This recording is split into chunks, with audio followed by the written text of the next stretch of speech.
guys! Welcome back to my channel. So, usapang Dasbia naman tayo nung pumunta sila ng Capiz. Hindi talaga matapos-tapos ang kilig na binigay ng Dasbia sa Capiz at sa mga fans nilang Dasbia, ni Bianca at ni Dasbia, Dasbia. Yan na, kinorek ko na po.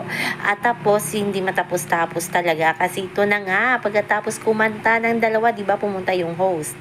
At pagkatapos niya, nag-picture-picture, nakalimutan ata siguro ni Bianca, naka-mic siya. At nasa harap ng maraming tao, aba, nasabi daw ni Bianca, di ko sure kung ito talaga ang tamang rinig natin. Love picture tayo sabay kuha ng kamay ni Dustin kasi yung sa gitna yung host ang nagpa-picture sa kanila. O diba? Saan kayo dyan? Yan na yun ang pinagpipiestahan ng mga fans nila sa X. Yun talaga paulit-ulit na piniplay yung video at sabi nila yung rinig daw talaga nila is love picture tayo. O, di ba? Kung totoo man yan, ay nakalimutan talaga ni Bianca na nasa maraming tao sila at naka-microphone pa siya, di ba? So, hindi mo talaga ma-deny o maipagkakaila kung talagang silang ang dalawa or love lang talaga ang kanilang tawagan kasi nga laban yung kanilang love team sa Love You So Bad, sila at si Savannah or Vanna. So, nakakakilig.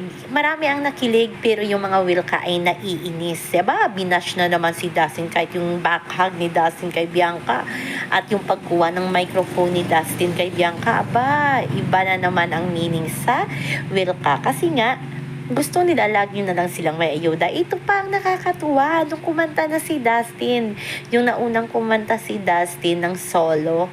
Yun pala, yung parang may boses daw na second voice na babae. Yun pala si Bianca sa backstage. Kumakanta ng kinakanta ni Dustin sa labas. Kaya natatawa sila talaga as in talaga. Akala nila nga papasok na itong si Bianca at kakanta kay Dustin. Yun pala, feel na feel din ni Bianca ang kinakanta ni Dustin. O, di ba nakakatuwa yun as a fan, tulad ng mga Dasbia, masayang masaya sila kahit nalungkot sila nung wala nga si Bianca sa fan. Pero sinulit naman ni Bianca at ni Dustin sa Rojas City. So, abangan natin mamaya, parang may moltor na naman ang Team Lavan at Team Sabi. Ayan, riot na naman yan mamaya sa X. Pagandahan, paungusan kung sino ang mas sweet si Bianca. So, abangan natin yan mamaya guys. So, yun lang po guys ang ating update. Sa ngayon hanggang sa muli. Bye-bye. Also remember, huwag po tayo magpaka-stress. Please like, share, and subscribe my channel para ma-update